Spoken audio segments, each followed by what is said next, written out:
नमस्कार, ये आकाशवाणी शिमला है। अब आप प्रभा शर्मा से कोविड-19 पर विशेष समाचार सुनिए। देश के कई हिस्सों में कोविड का संक्रमण तेजी से बढ़ रहा है। हम अपने श्रोताओं से सतर्क रहने और 15 से 18 वर्ष के बच्चों सहित अन्य लोगों को टीका लगवाने में मदद करने की अपील करते हैं।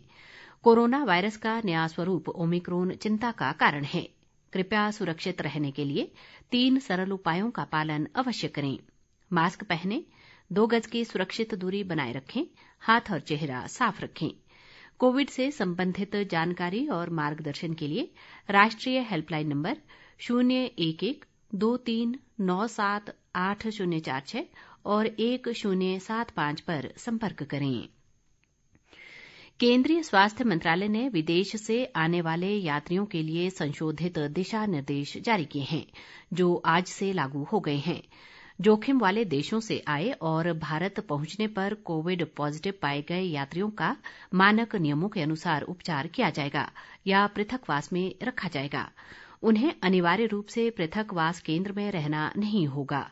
पहले के दिशा निर्देशों के अनुसार पॉजिटिव पाए जाने पर यात्रियों को पृथकवास केंद्र में रखकर उपचार कराने का निर्देश था।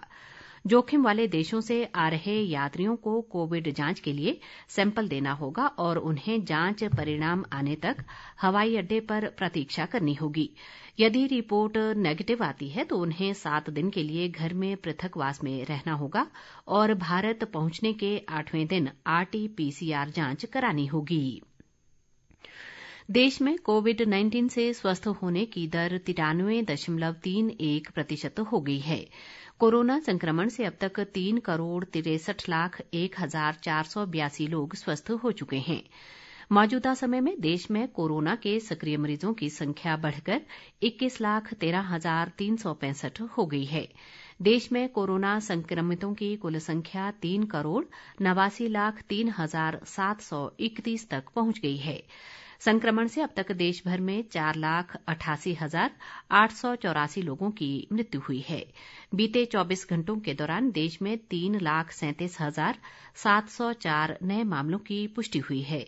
इस दौरान 2,42,676 लोग स्वस्थ भी हुए हैं।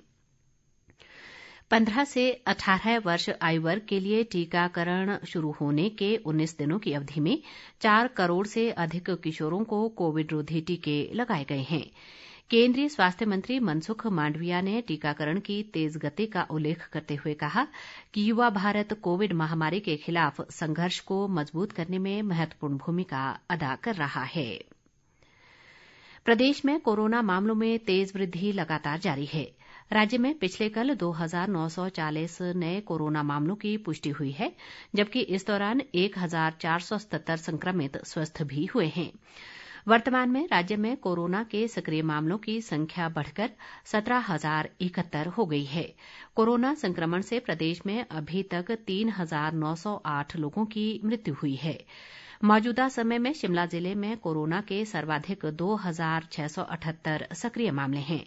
इसी तरह कांगड़ा में 2,648, सोलन में 2,501, मंडी में 2,122, सिरमौर में 1,933, ऊना में 1,415, हमीरपुर में 1,246, बिलासपुर में 951, कुल्लू में 712, चंबा में 458, किन्नौर में 361 और लाहौल स्पीति में 46 कोरोना रोगी हैं।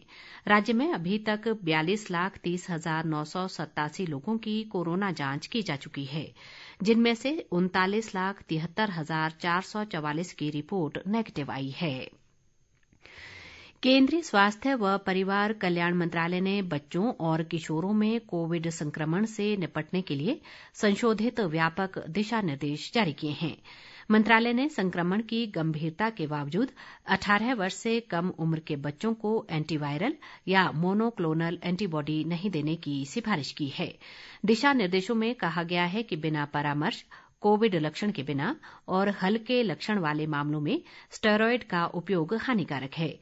अस्पताल में भर्ती और गंभीर रूप से बीमार कोविड मरीजों को ही सख्त निगरानी में स्टेरॉयड दिए जाने चाहिए।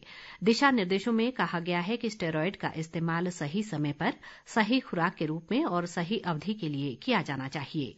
इसी के साथ ये समाचार बुलेटिन समाप्त हुआ। नमस्कार।